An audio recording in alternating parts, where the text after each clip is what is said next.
但是呢，对于川普来讲，他永远是那最强的。那每天都有不同的不停在变的关税大刀一直在砍下去，但是呢，也临时可能踩刹车啊。例如，对于加拿大、墨西哥，都自己发文哦，说我已经跟他们谁通了电话哈。所以本来是今天在台湾时间7号应该要4号应该要生效的，结果呢，他又自己发文说原定要生效的新关税暂缓了。暂缓1个月，让加墨两国领导人可以跟他有进一步的，包括防止芬太尼啊、销售美国这些措施。加拿大答应什么？答应要设叫做芬太尼沙皇，这个名字蛮气派的。然后要干嘛呢？以避免有各种的芬太尼再度的流到美国去。而墨西哥呢，则是派1万名的士兵。警卫队到美墨的边境去打击非法的移民啊、毒品走私啊。美国也承诺啊，会加强各种的措施，阻止很大的杀伤力的枪械流到墨西哥等等。所以各自通话的结果有一些让步。这个川普认为他就是胜利了，他是不是做到了他想要达到的目的呢？可是对于其他国家来讲，例如加拿大人却非常的愤怒。画面先看到的是在渥太华的冰上的这个曲棍球。当现场响起了美国国歌的时候，加拿大民众怎么样？嘘声四起。这种嘘声当然是因为近来这个川普的各种言论要把加拿大并吞啦等等的，或者另外一场在 NBA 直男多伦多的暴龙队主场上也一样，现场在唱起美国国歌的时候，球迷也用同样的方式，各种嘘声四起来表达不满。当然，更有加拿大民众说要抵制美国货啊，不买美国货的各种标语跟措施也出现在各个杂货店跟店家。这个标语就是说，加拿大非卖品啊。我们帽子啊，各种 T 恤啊，什么都卖得很好。这个公司老板说，这是一种反抗的爱国情操，拒买美国货。这个是当川普把加拿大要贬低，变成纳入51州等等的谈话，觉得被侵犯了哦。但中国大陆呢，是直接。可能现在24小时内传出来，可能跟习近平啊他的团队会有对话，结论如何，随时都在变，目前还不知道。但至少增加10%关税，理论上今天就要生效。那白宫发言人是说，两国会在几天内通话，甚至24小时之内。但是呢，中国大陆是先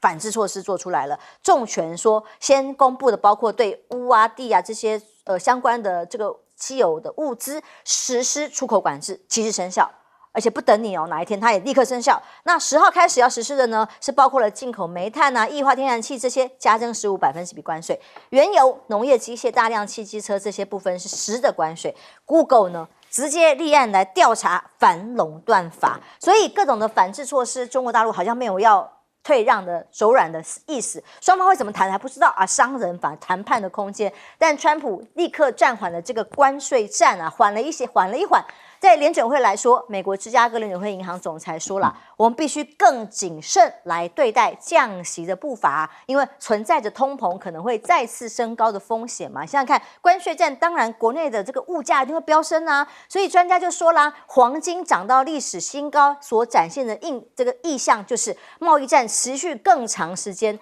未来金价还会再涨啊，那全球股市股价也都会跟着波动啊。那美国对盟友，尤其最亲密的好朋友都加征关税了，德国、欧洲更剉咧蛋啊。那么德国总理肖兹说，欧盟作为强大的经济体已经准备好了，有能力用关税政策回应，不会随便被欺负了哈。等着下一波会不会就是欧洲呢？金融时报报道，英国呢正预拟反制措施，虽然英国希望跟川普密切合作。但是呢，如果英国政府永远会做最符合国家利益的事的时候，那就开战吗？有没有可能开战延烧到欧洲？川普说啊，英国已经越界了哟。你这样在贸易上面越界咯，可能可以豁免关税，但是英美之间的贸易是属于可以解决的问题，所以对他也是不能完全退让，是吗？对川普的政策也要给他一些互相可谈判的筹码，他才有可能做妥协咯。那欧盟主席怎么说？他说我们准备好了，如果被美国不公平的针对，欧盟将会强硬回应。但这样想看下来，都不知道台湾100%关税，我们又能做了什么呢？赖老师，加拿大的总理杜鲁多是先软后硬啊，那他的后硬奏效了啊，也就是说他之前很软弱，百般的去讨好川普，但是后来他的民调迟迟落到最后，他下台一鞠躬。他现在是看守政府了，要等到新的政府选出来，新的这个国会选出来以后，但是很明显的他已经不可能再连任了。这样的一个杜鲁多之后，他开始强硬。墨西哥的总统是从头到尾都强硬，但是他们在强硬的过程中有配套措施，也就是说，加拿大同意再编13亿美元作为边界的这个打击非法移民芬太尼所用，那也就是多买一点大疆无人机。美国政府是很生气的。那墨西哥也会派国民警卫队，但是川普还是说你们这样做没有改变，我还是要签署。2月1号果然签署了，签署了以后生效是2月4号，结果在昨天他们3位就通了电话了。川普分别跟这2位通了电话，通了电话以后，这2位没有改变，没有增加新的筹码。结果川普突然间宣布说暂缓实施1个月。我们看到美国的评论马上出来了 ，CNN 说川普你输了，你被加拿大跟墨西哥彻底打败，这是美国 CNN 的评论。但是一直挺这个川普的 Fox 说川普你赢了，胜利，你胜利了。到底川普赢还是输？那我们看到了至少这两通电话一打以后，加拿大并没有因为这个电话通了，而为了要寻求2月4号的豁免，然后让步，没有这个消息出来。墨西哥也没这个消息出来，所以很明显的川普是输了。为什么？因为这个仗他打不得，打不得的原因在哪里？洛梨 Avoca 那个已经开始飙涨了。为什么？它有很大一部分是从墨西哥过来的，而它是这个南美，就是美国的南方，像加州，还有美国很多家庭他们所用的广泛的原料。然后像美国卖往这个加拿大的威士忌已经很多都被下架了，尤其是加拿大已经讲明白，对于红州共和党的州施予最严厉的打击。那这个对于川普的同盟，他的同党盟友，在其中的选举可能就会受很大的一个限制。更何况美国的，因为美国的房子很喜欢用木头盖，他们的木头的木料已经开始飙涨了，鸡蛋价格也开始飙涨。为什么？很多鸡蛋都是从加拿大进口的。那很明显的，这个川普一看加拿大跟墨西哥其实也不是省油的灯，他也不可能随便加。接着就来看中国大陆了，他期待的是他跟习近平能通上电话，所以白宫的新闻秘书在昨天就是说，我给你24小时通电话，结果24小时过了，电话到目前为止没有通。跟杜鲁道通完了，但中国大陆的分还是没有通上嘛。而非但没通，2月2号的时候，这个中国大陆的公安部就发布一个官方的声明，说芬太尼的问题根本就是你美国的错，责任全在你美国，不要甩锅到中国。换言之，也就是说，既不会增加预算，也不会增加人力。那也就是说，完全不甩你川普的指控，不给面子哈。你错就是你错，谁叫你政客？你的政界的人士跟好莱坞的演员这些拼命吸毒，而且你的学校的年轻人拼命吸毒，你应该管制好嘛。第二个，我们都是按照联合国的标准，联合国的规定，管制品出口的时候都有对方的接口。你自己本身的药局，你们怎么去偷偷的卖出去？你应该去抓你们自己的药局，你把责任甩到我这边。中国不吃这套，结果你看2月4号生效的今天，中国大陆马上实施对于您刚刚所讲的这些煤炭、天然气等开始加税了，强硬的回击，对，马上就回击了。这个重拳马上就出来，这只是第一步，第二步就是稀土的控制就更严了，2只手嘣一下子打出来，那就意思也就是说，中国人没有要怕你啊，你要贸易升级，那就来打贸易战嘛。因为已经打过一次了，而且打了4年以后，大陆的平均经济成长率5%，你美国如果不是靠印钞票，你连1都达不到。所以我觉得对大陆来讲，早就准备好了。美国智库也告诉川普说，大陆早就准备好跟你打了。因为羊毛出在羊身上啊。委员，如果川普用这种大加关税的做法，结论一定回到消费者身上嘛？这个各个企业一定加的各种价格就会出现在美国的市场。所以川普这次其实有人说他很厉害，我觉得他选举很厉害。你知道执政是不是很厉害？我们台湾有的政党很会选举啊，可执政就不行了。你这个执政的时候，你有办法这样子，像这样子肆无忌惮的为所欲为哦。而且你看，在选举的时候讲也就罢了，选后你讲，你看到格陵兰，你说你要把它拿下来，你加拿大更荒谬，你要把加拿大成为你的51州，你已经选上总统，坐在白宫的位置上，你还讲这样的话，很羞辱人。这个我跟你讲，这个就像一个黑帮老大土匪在外面街上看到漂亮的女孩子就把她强娶回家一样嘛。这种做法真的，我真的没有办法接受。这个我所熟悉的美国，我自认为有一点熟悉的美国，毕竟在那边念书也念了这么多年嘛，怎么会选出这样的一个总统呢？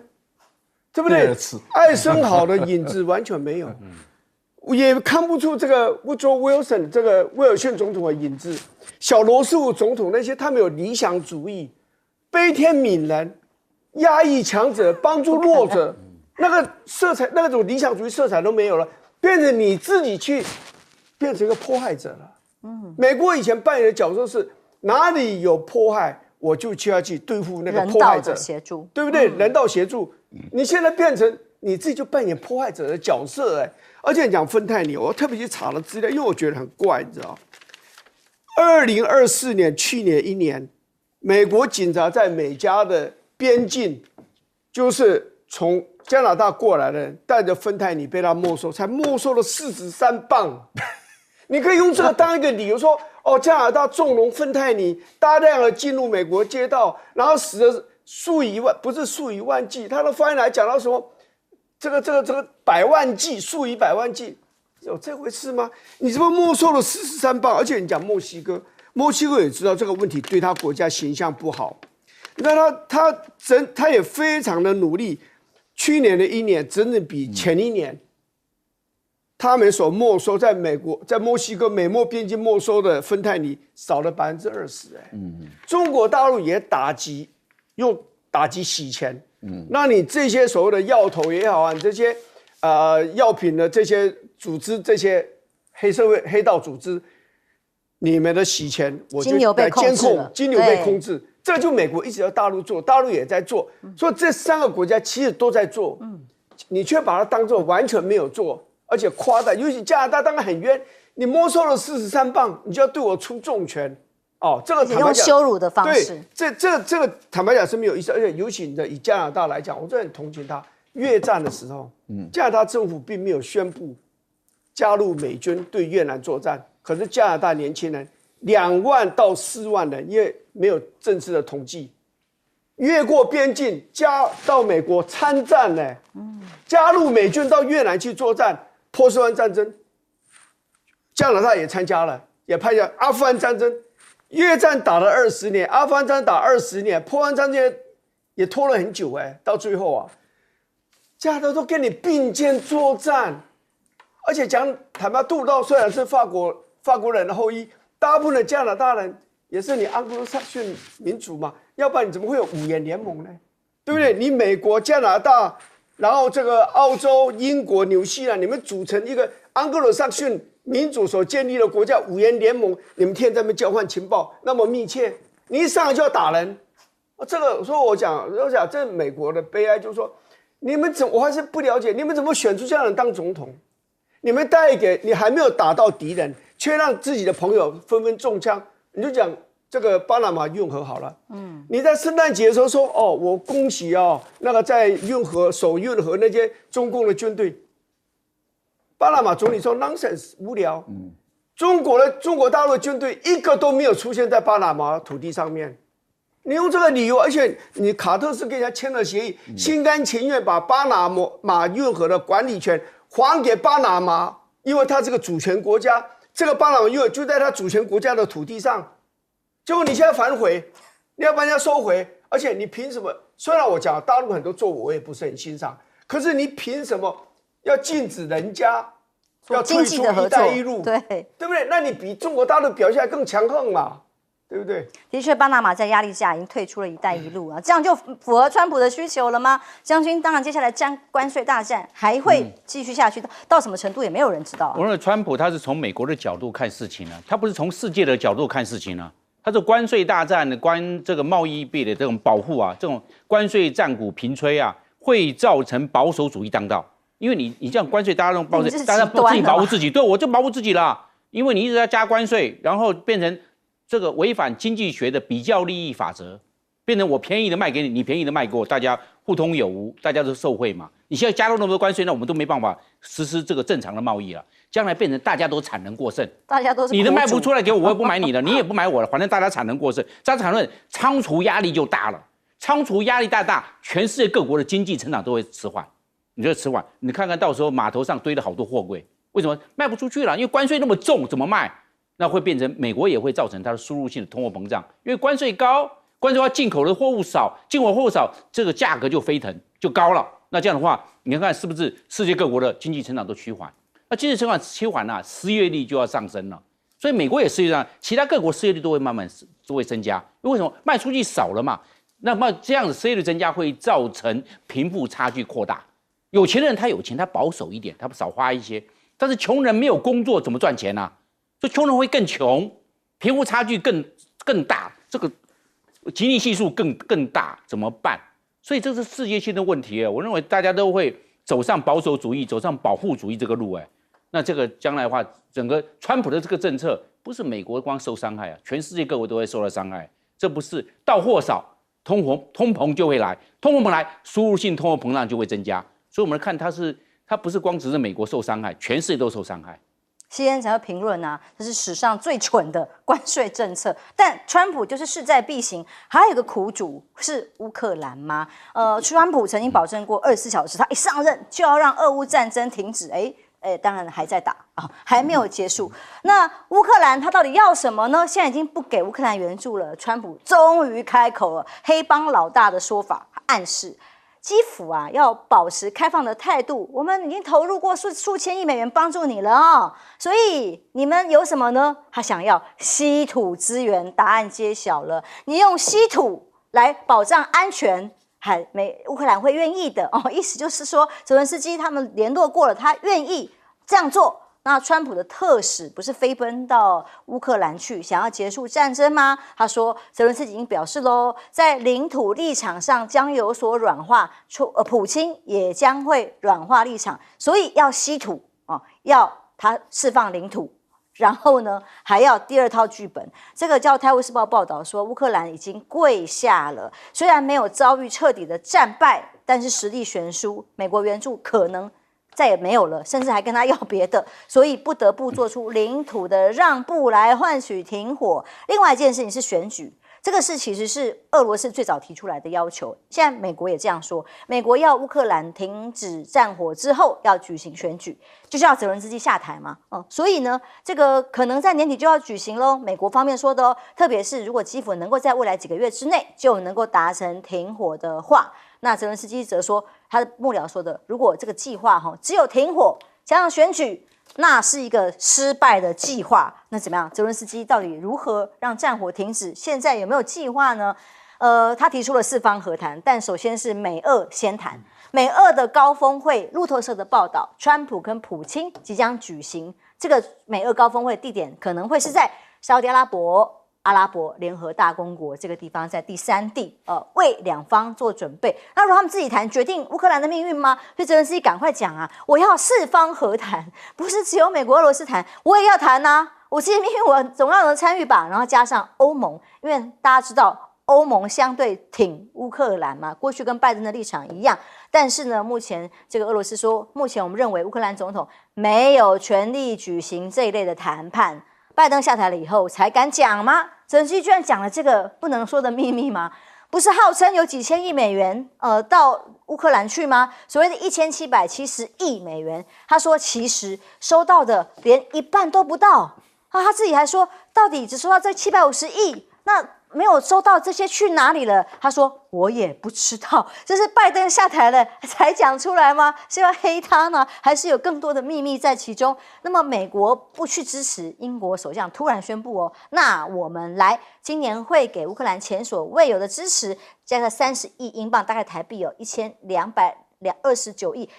亿元呢，是真的非常大的金额。他说为了要保护欧洲，不要被俄罗斯给威胁当川普的这各种的制裁，关税同时并进的是这个马斯克的消息传出来，要挥刀要缩减政府的预算，不是吗？首先要缩减的叫 USAID 这个美国国际开发总署的预算，整个才并到国务院去，然后删减人力。他说这样子的话，大概可以每年少掉1兆的金额哦。这个单位过去被重要，除了乌克兰像这样议题之外，很重要的是美国精神呐、就是要拯救全球的贫困。治疗疾病、饥荒、自然灾害，就是一个人道相关的对外援助，当然也是做政治操作的软实力。现在呢，如果2023年他说这个所有的170亿美元的经费，大部分用在乌克兰的话，现在这个单位被裁掉整并，那这个前USAID 的高级官员就说了，国务院根本并进去没有能力做这个事情，所以接下来。美国的软实力、外交工具会受到严重的削减，而川普也说会裁撤之后呢，民主党议员说等于送礼物给中俄了吗？这个商业利益拱手让给其他人吗？将军，我们看这个乌克兰最惨，乌克兰的命运由美国跟俄罗斯来决定，乌克兰牺牲最大。乌克兰你看他丢掉了国土，丢掉了12万平方公里的土地，就是3个多台湾没有了。就是他拿领土来换和谈，那简直就是拿自己的国土去投降了，变成这个状况。第二个死的最多，几十万个乌克兰士兵，他现在的征召年龄已经到17岁了，不能就是前面都已经阵亡光了，只到17岁了，不能再打。每一个年龄层，大概这一个年次只能打3个月就打光了，就要下修到16岁就不行，不能再打了，再打乌克兰真的会没人。死得最惨，还不能上谈判桌。第三个，乌克兰欠了9万个亿的新台币外债、国债，打仗就是借钱，向美国借钱，向欧洲借钱，9万个亿的新台币怎么还？因为乌克兰已经从工业国家打成农业国家了，他没有钱了嘛。农业国家光种那些大豆、玉米、小麦，那个能卖多少钱？以前是工业国家，他可以卖那个重机出去啊，甚至还有卖这个军舰出去的，都乌克兰啊。包含中国大陆的辽宁号的航空母舰，以前叫瓦雅哥，还是乌克兰的黑海造船厂造出来的。你看他以前的工业30年前那么强呢，就能做航空母舰出来。现在乌克兰战后变成农业国家，介于农业国家跟石器时代了，那怎么办？这个国家，所以整个泽伦斯基的国家战略错误全盘揭幕。谈判的时候，竟然乌克兰不能上场，你看变成这个。那现在谈判不能上谈判桌，还有一个乌克兰还有一个它的资源就是稀土，现在稀土美国拿去，你看这个国家啊，残成政权就算了，连自己的国家的资源矿产都不保了，所以这国家什么都没有了。所以当初的时候啊，当初整个乌克兰战争要爆发的时候，这个兵凶战危，兵者国之大事，要很审慎的来做规划，要如何去应对。西方国家不派一个兵到乌克兰战场的话，乌克兰要怎么样？这个仗要不要打下去，都没有去想好。结果没有去想好之后，只想到一些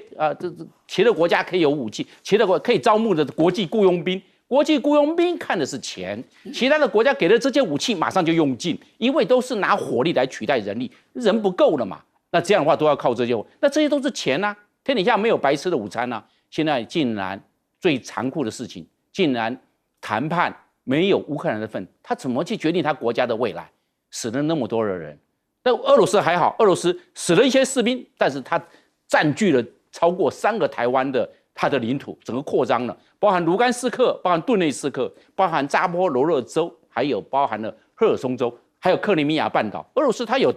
所得，一得一失，俄罗斯打平。但是问题是乌克兰怎么办？所以啊，我认为一个国家的领导人，还有一个国家的战略的规划，跟他的国家规划非常重要。因为战略的盲目，把整个乌克兰的国家的命运通通断送了，这是非常可悲的事情。休息一下，马上回来。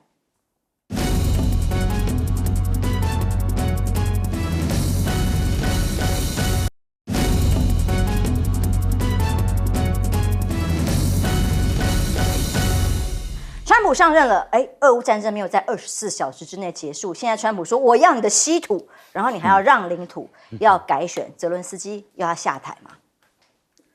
泽连斯基面临的困难可能还更多也就是说，美国跟俄国的谈判可能他连参与的可能性都没有，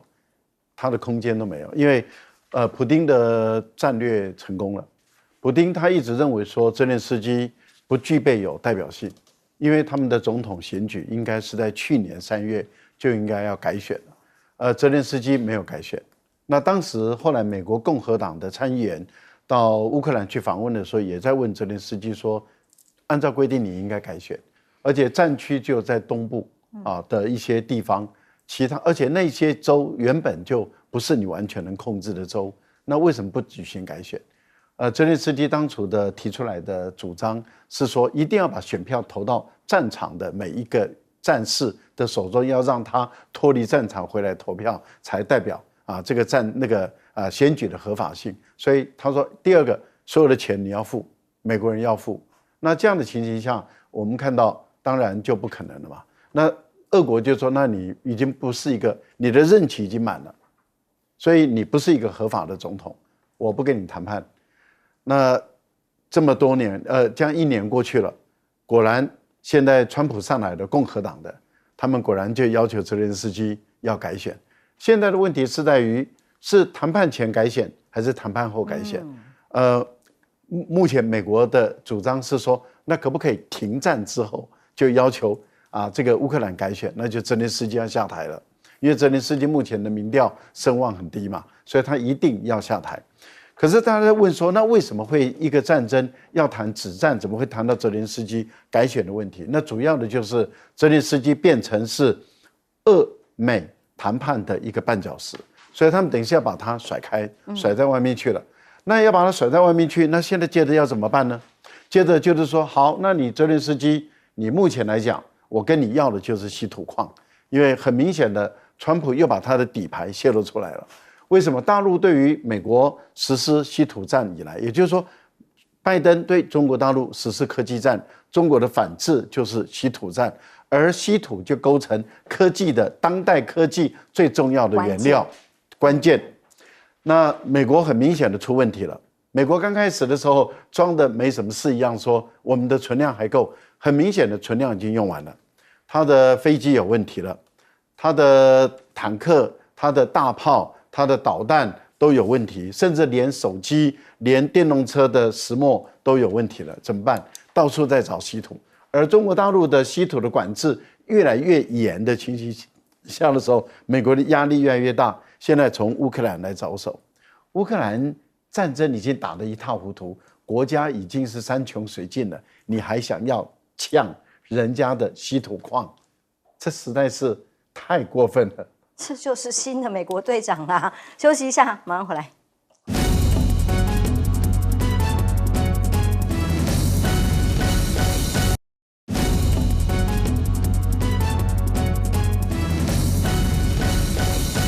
俄乌战争打了3年了，先前曾经不断的传出来，是不是有美国给的武器被卖到其他地方去？可是现在泽伦斯基说美国说什么1000亿美元支援，他们收到的连1半都不到，其他到哪去了嘞？泽连斯基讲这句话其实讲得很狠，而且大概也忍受了很久了，因为美国一直批评乌克兰贪污太严重，所以外国对他们的援助，特别美国援助在中间就被吃掉了。可现在按照泽连斯基的讲法的话，想你美国吃的比乌克兰还严重那美国的贪污比乌克兰严重但这里面也有值得注意一件事，就美国承诺给你这么多的钱就有些只有武器给你嘛他现在讲的是包括军援嘛，对，那这个军援的东西美国的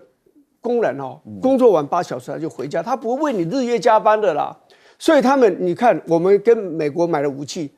过了好几年了，钱都给了，都已经不知道生了多少利息了，请问你有没有拿到武器？也没有嘛，就是美国人他们交货的速度慢，就会这个样子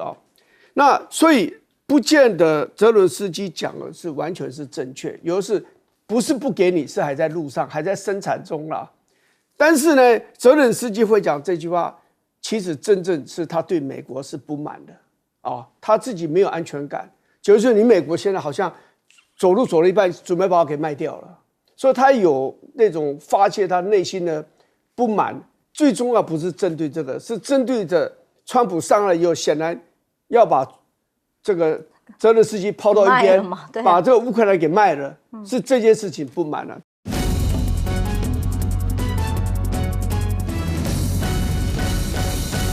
观众朋友平安，欢迎收看 TBS 新闻大白话，我是王浅秋。首先介绍这一节跟我们一起讨论最新话题的来宾，国际政治专家赖岳谦老师。主持人好，观众朋友大家好。国际战略学者林玉芳老师。大家好。前空军副司令张延廷将军。主持人好，大家好。一开始问候语就是平安最好，真的平安是家人最重要、最基本的需求。大 S 猝逝的消息引起了国际媒体很多人的关注。在日本突然的病逝，流感这个议题引起了台湾疯打疫苗的这个风潮。但在日本的部分，流感疫苗呢已经累积病患超过了950万人，周周增加。虽然近来相对有下降一些，已经连续增加有这个相当的趋势，尤其是在人口相对密集的东京这些地方。所以流感重症患者，重症才是关键哦。会增加的原因是什么呢？转为重症，大部分是来自于接种流感疫苗的人减少所造成的吗？而日本的流感，连爱子公主也确诊，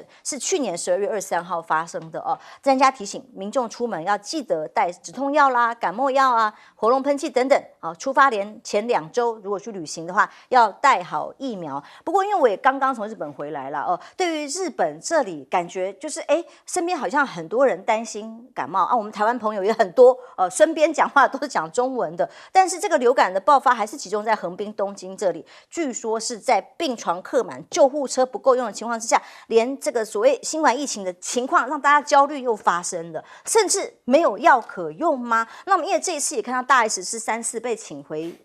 家去回到了旅馆，没有一直在留院治疗，因为日本的流感重症暴增，住院的各种案例就发生了各种的困难度，包括一位没有慢性病的50多岁的女性啊，也是因为流感突然恶化状况夜嗑苗等等，而且年轻人也是不能因为年轻身体健康就掉以轻心，可能这种风险要大家特别提高警觉的各种可能性。日本医院还呼吁完全没有药可用，为什么呢？建议回家去除了感染人数增加，用药不够发生是为什么？部分医疗机构过度囤药吗？因为担心没有药，先叫货，就叫了很多，就出现了，甚至还出现了假药的丑闻。不可思议的，在日本也发生了供应链整个出现的问题，造成药品的分配不均、药品短缺、医疗资源产生很大的困难，才会呼吁轻症患者不要到医院去所以库存受冲击，制药公司还宣布要停供抗流感药，这个是在日本的大型仿制药公司所宣布的。那药库这很可怕这个叫做供应抗流感的病毒药叫奥司他韦，直接停供的话，那会不会造成更严重的结果呢？那为什么这么个大国，日本这个药品大国会有短缺的可能？那这个等于是谜团嘛，总量那么够。这么充足还会断货，还是在于整体的染疫人数各种这个政府说是明明是够的，那到底分配出了什么问题？其实日本近来的问题很大，包括除了日币一直暴跌、通膨之外，当然台币也这2天也是跌得很重，但日元的疲弱跟通膨的压力，让日本央行在考虑是否要持续升息这个利率调整到短期利率上调到0.5百分比，已经达到了17年来的最高。日本的财政首相加藤胜信说非常担忧川普其实像我们政府也应该更关注的就是川普的可能的变数跟效应。关税政策开战对于经济的影响是什么？那甚至川普像中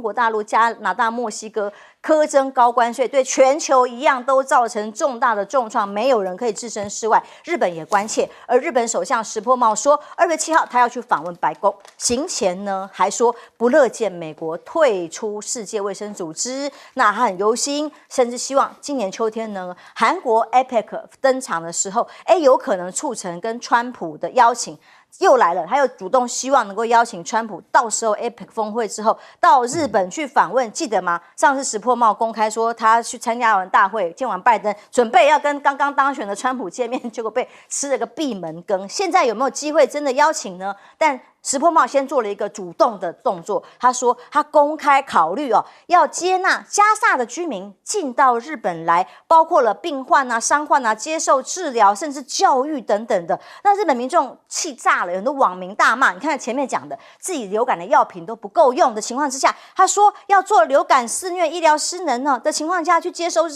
加萨的难民。而重点是民众骂不合逻辑，他要是破帽下台，重点是川普会在乎吗？这会算是跟川普交换的一种条件吗？我自己也蛮纳闷的哦。赖老师从这个大 S 的猝逝消息，当然引起了很多疫苗还有健康的关注。大 S 的突然间离世，这个当然不只是在台湾，也不只是在两岸。其实我们也注意到国际的很多媒体都有在报道这件事情。这代表说，这个大 S 的知名度事实上是很高的，在两岸之间也好，那么在区域间，它的知名度是很高，影响力也是有的啊。但是最主要是在哪里？是为什么到日本去旅游，然后之前虽然有一点感冒，去了以后竟然会就这样子离开人世，这个家人他们的家人很难接受啊。那我想在台湾的很多民众也都很想知道为什么，是不是在日本的时候没有受到妥善的一个照顾，没有受到妥善的一个治疗，然后延误的时期，怎么会突然间这么多的连带所产生的并发症，然后造成这样的一个悲剧？这个是很多人没办法接受的。我想在台湾大家也很关注。那事实上，日本的流感在年前已经流进台湾了，因为我们都知道日币的不断的贬值，所以相对来讲的话，去日本观光旅游显得非常划算啊。那在在年前，我们在台湾，我那时候也刚好有一些身体微恙的时候，我们到医院已经看到了很多医生也在说不只是台湾的感冒。而且是日本的流感已经流入台湾，可是没想到日本完全刹车刹不了，而且是越来越严重。日本缺药的情况，事实上早就有传出来了。在几天前的时候，就是说日本人很多人因为担心这一股流感来得太猛太凶，所以有很多人在囤货，也就是说家里面多买一些。可是你想想看，1亿多人口，每个家里面甚至没有感冒的人也都买一些回家囤着的话，那当然就会缺货嘛。所以对日本政府来讲，他们也不晓得为什么怎么会出现这个情况。然后这个感冒的用药，理论上讲你应该是医疗用药应该要处方针的。那很明显的，那也就是说有很多是不需要处方签的药，也就在市场上卖，然后也就被民众直接抢购一空。我们也不希望在日本的这个恐慌流进台湾来，又觉得台湾的民众要保持理性，因为我们并不严重。那我觉得大家只要，因为我至少我今天在电视台里面我已经看到了，大家都会把口罩戴起来。除了我们在上节目以外，我们看到在工作区间大家都把口罩戴起来。我觉得这个就是一个很好的一个现象，就是说每个人都在做预防的措施。因为大 S 的这个情况确实是引起了很多人的一个震撼啊，连我的女儿在法国，她都坚持要我去打流感疫苗，我还没有打，但是呢，她就一直强调说一定要打。那换言之，也就是坦白说，这个事件引起了很多人的高度的关注。接着大家在问的是，日本到底出了什么问题？因为日本的央行已经连续3次升息介入，要把这个日元一直往下跌的日元控制住。很明显的还是没有成功，现在在考虑再度的加息，那等于是从安倍晋三开始的3支箭，大家已经告诉日本人说，安倍晋三的经济学是错误的，而且也会造成很严重的后遗症。很明显的，安倍晋三不理，他一直执行到他下台，然后菅义伟到岸田文雄继续执行，所以一连串的错误，这种无限量的量化宽松。所以造成了日币的不断的贬值的情形下，现在刹车刹不了了。日币一直贬，你的进口的材料就贵了嘛。当你进口的材料贵，然后外国的观光客过去扫货，然后你的这些产品就被外国观光客带走，然后货币贬成这个样子，对日本的经济状况很不理想。那现在本来川普要对于加拿大跟墨西哥课征关税的时候，其实影响最大的国家之一就是日本。因为日本有4大这个汽车厂，也就是丰田、本田，还有马自达以及日产，它都在加拿大跟墨西哥都有设厂，而且都设有很多关键的零料件，然后再进入有的在墨西哥组合，有的在这个日本，然后有的在加拿大，然后再卖进去。所以当它一传出来的时候，其实对于日本来说就已经引起震撼了。那石破茂马上再过几天，应该是在2月7号、8号的时候，他就要到美国去访问。要到美国访问前，我们看到他几乎要满足川普的要求。为了要满足川普的要求，他对中国大陆的半导体的设备跟原料也要加以制裁。现在大陆已经警告日本，你这样违反这个世贸组织，而且你这样做法是他不能接受的。那换言之，也就是说，本来中日的关系在修补的过程中，你石破茂为了害怕川普对你实施的这个关税，然后你向他妥协，一旦妥协了以后，中日的关系又开始产生变化，然后你又开始按照川普的要求一直满足他的时候，也引起了日本人的不满意。我觉得这个对于石破茂来讲，一连串的决策上的一个错误，很有可能让他刚上台以来到现在想要缓和，而且慢慢的有在拉抬民意的情况下，又全部可能就破解了。我觉得一个政治人物常常都在一念之间，或是一个政治的判断错误中，给自己也给自己的国家带入不好的一个情况。方委员，我好奇的是说，那要满足美国川普的需求，这个在接收加萨地区的居民到日本去医疗，这个川普真的会在乎吗？这算是给美国输成的方法吗？石破茂这个想法，说实话，我觉得他除了拍这个川普马屁，真的我想不出有别的理由。因为埃及这些国家都拒绝，你知道，其实这个是美国跟以色列讲好了一种手段。就说加沙这个地方这次带来这么大的祸害，在他们眼里面，这个地方干脆把它腾空。那巴勒斯坦人在这一带大概也差不多有将近300万吧，他们就觉得你埃及就应该接受，你约旦就应该接受，还有其他的一些的阿拉伯国家，你们多多少少都要接收，把它给分完了，这个地方就把它腾空，又变成一个没有人居住的地方。你怎么知道以色列人不会进去呢？你这个第一步是把它腾空，第二步我告诉你，以色列已经进去加沙走廊，现在整个都是以色列人了，以色列都已经进入了叙利亚的国土里面去了，叙利亚也没有打你，也跟你也没有斗争，至少目前没有，你就把人家给占领了，而且占领人就不走了，所以这个是一个阿拉伯国家当然看出这是一个阴谋嘛，因为川普就是非常的纵容。我看这次 Harris 贺锦丽会落选很重要一个原因是什么？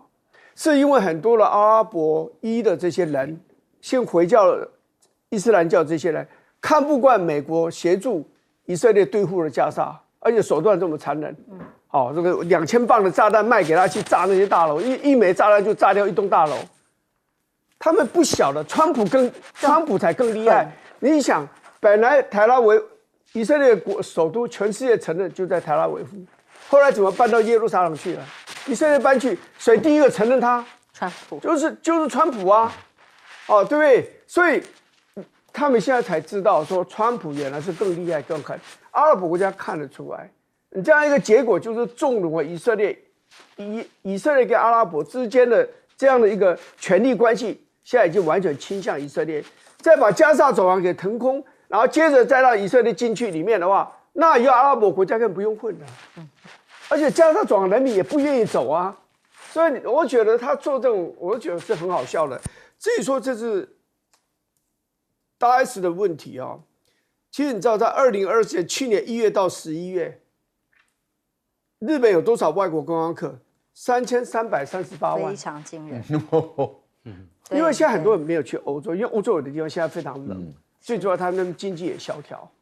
你现在大家都跑到，尤其亚洲这些国家，币太划算了。台湾就是排名第3，去了500多万人呢。那你这样子，你这样的一个结果呢，就是说全世界观光客往那边集中。你像如果感冒要流行的话，那当然那个中心点就慢慢就会在东京这一带嘛。所以我说实话那种春节的季节或者放假季节我实在不太喜欢赶流行，去一个全世界观光客都最喜欢去的那个热点之一。你在那里各种人来，带来了这个采购的能力，也带来各种传染疾病在那边大家在那边交换，而且你出去本来就水土不服的情形，你在那边旅行又比较的疲倦，那你被传染的这个可能性更高。第二点大家了解，本来就是中华民国的这个所谓的这个健保制度全世界最好的啊，这一点还要谢谢国民党，还要谢谢连战啊，当他极力推的啊，对不对？那你到日本去隐性就要准备。你身体如果真的不舒服，最好不要去。那人家直接到大医院去看医生，是不可能的事情。现在还有各种语言沟通的问题啊，将军怎么看？我认为这个大 S 到日本呢遭到不幸的事件呢，我认为他这个我们的外交部或者是我们的卫福部应该提供疫情的风险状况。日本是红区，提醒一下，因为每一个到日本去的就要面对3大风险。第一个，空气浓度。它的病毒风险是很高的，日本人口1亿2千万，但是它有950万人，就是我们讲的 A 流，就流感，那就是1/12，它的空气里面的这些病毒是非常多的，它病毒浓度那么高，那你一去，第一大风险，你要到病毒浓度高的地方去，外交部没有提供资讯，卫福部没有提供风险警告，他们就去了，应该提供让国人知道嘛。这些毕竟外交部跟卫福部这方面的资讯最充裕，应该提供让老百姓都知道。第二个，出去外面去旅游的舟车劳顿，那也睡不好。虽然日本跟台湾它的时区没有时差，只差1个小时而已，那但是这些舟车劳顿的人晚上睡不好了，那睡不好，免疫力又下降，很容易就是染上这些流感。